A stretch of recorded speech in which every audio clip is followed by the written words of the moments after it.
Olá, vamos para a nossa primeira aula, que é a aula de conjuntos. Você já tem aí a sua apostila de conjuntos, está lá no ambiente virtual de aprendizagem, o nosso Moodle, e você já consegue acessar. A apostila é essa daqui, ó. Conjuntos, teoria dos conjuntos, a gente começa com noções intuitivas. O que é um conjunto? Pergunto para você, você costuma colecionar alguma coisa? Sei lá, chaveiros, aviões. Eu colecionava miniaturas de aviões. Fui distribuindo para a galera, a criançada chegava aqui em casa, pedia, eu dava os aviõezinhos. Acabou que eu não tenho mais. Mas coloca aí nos comentários, você coleciona algo? Gosto muito de coleções. Aqui eu coloquei até no exemplo, né? Vocês colecionam notas 10 e eu colecionava miniatura de aviões. Vamos para o primeiro exemplo aqui, ó. Nós temos aqui conjunto dos dias da semana, muito fácil, né? Então, eu só coloquei esse exemplo aqui para mostrar para vocês a nossa primeira representação gráfica dos conjuntos. Então, vamos lá. Dias da semana, nós sempre que representamos um conjunto, nós começamos aqui com uma letra maiúscula, dando um nome para esse conjunto. Dias da semana, então, colocamos aqui a letra D. Depois, um sinal de igualdade e muito importante, gente, ó, parece bobeira, mas você tem abre chaves e ao final fecha chaves. E no meio desse abre chaves e fecha chaves, com letras minúsculas, nós temos os elementos deste conjunto, que são os dias da semana nesse caso.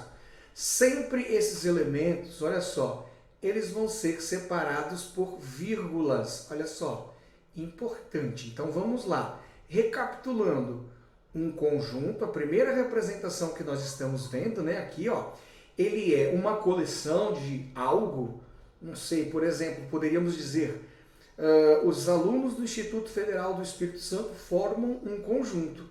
E daí você pode fazer subconjuntos a partir de, por exemplo, os alunos do campus Santa Teresa são um subconjunto de um conjunto maior, mas isso a gente vai ver depois, calma aí. Só para recapitular, o conjunto tem um nome que é dado por uma letra, geralmente uma letra maiúscula, é regra. Igualdade, aqui eu tenho abre chaves e fecha chaves, e no meio deste abre chaves e fecha chaves, os elementos deste conjunto que são separados por vírgulas. É o que está falando aqui no próximo parágrafo, né? Já explicamos isso.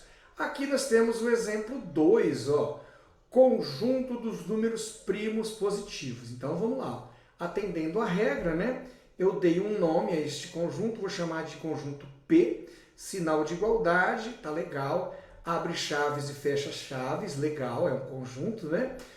Só para relembrar, você já deve ter estudado, mas eu vou relembrar para você. Os números primos são aqueles números que se dividem somente por eles mesmos e por 1. Relembrou? Está fresquinho na memória? Então vamos lá, números primos positivos. Então começamos aqui, ó, com o número 2, 3, 5, 7, 11, 17. E aqui no 17, minha gente, ó, eu tenho reticências ao final. Todo conjunto que eu coloco reticências no final significa que esse conjunto ele possui infinitos elementos, ou seja, ele é infinito. Então, o conjunto dos números primos ele é infinito. 2, 3, 5, 7, 11, 17. E aqui segue, né? São números que se dividem somente por eles mesmos e por 1. Logo na sequência, ele nos faz uma pergunta aqui, né? Que pergunta é essa? Ó, vamos ler juntos esta pergunta. Eu vou colocar um pouquinho mais para cima aqui, ó. E se nós quiséssemos representar o conjunto de números primos pares maiores do que 2? Vamos lá. O que ele está pedindo para a gente aqui? Eu quero saber aqui o conjunto formado pelos números primos que sejam, deixa eu, localizei aqui, maiores do que 2. Vamos lá, se perguntasse maiores ou iguais a 2, nós teríamos o 2, né, que formaria um conjunto unitário. Só que eu só tenho aqui o número 2, que é um número par primo, né? Já estudaram isso também, acredito, né? Todos os demais números primos, eles são ímpares, você pode perceber naqueles que estão aí. Então, a resposta que eu tenho para isso, vou chamar esse conjunto aqui, ó, de conjunto C, né? Ó, tá aqui. Esse conjunto C eu represento através de abre chaves e fecha chaves sem nada dentro. Ou também posso representar pelo símbolo de vazio, que é este símbolo aqui. Inclusive, está dizendo aqui, ó, o símbolo de vazio é representado por esta letra do alfabeto dano-norueguês, né? Ele não possui ligação com a letra grega Φ. Vamos lá, gente, ó.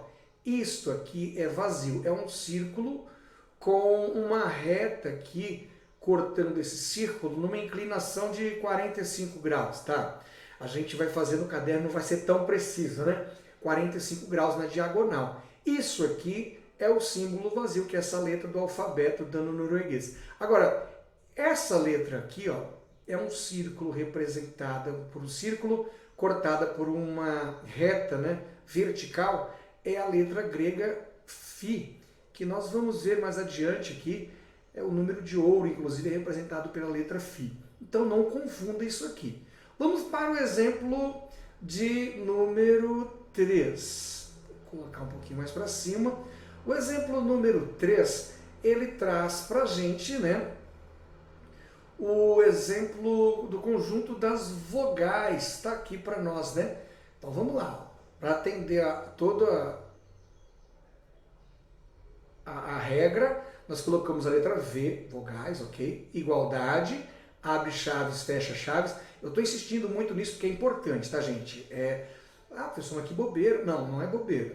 Conjunto, vocês têm que saber isso aqui. Abre chaves, fecha chaves, os elementos estão separados por vírgulas. Ok? Então é um conjunto, V formado pelas vogais. Cada parte individual desse conjunto é chamada de elemento. Portanto, do conjunto acima temos 5 elementos. Assim, A, E, I, O, U são elementos desse conjunto V. Agora, esse símbolozinho aqui, gente, eu acho esses dois símbolos, né? Eu acho que vocês já viram nas séries anteriores aí. Esse aqui é um Ezinho arredondado, né? Nós chamamos ele de pertence. Seu professor, sua professora te ensinou certo, não está errado. É o símbolo de pertence. Então nós podemos dizer aqui nesse conjunto que o A, a letra A, pertence ao conjunto V.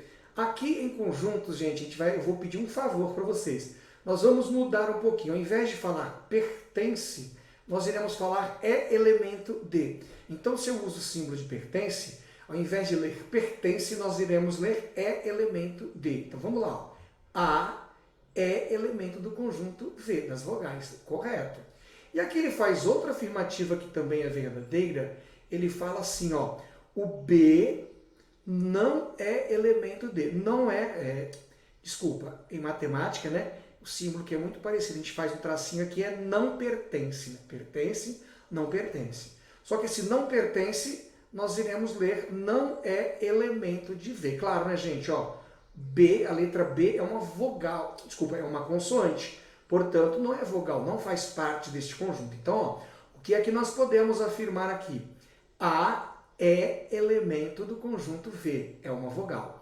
B não é elemento do conjunto V, porque ele não é uma vogal. Então, aqui está explicando de novo, né? Geralmente aprendemos esse símbolo como pertence e não pertence, eles continuam sendo pertence e não pertence, porém, aqui em conjuntos nós iremos chamá-los de é elemento de, o pertence, e o não pertence não é elemento de. E assim a gente encerra esta nossa primeira curtíssima aula. A gente volta em breve. Até mais.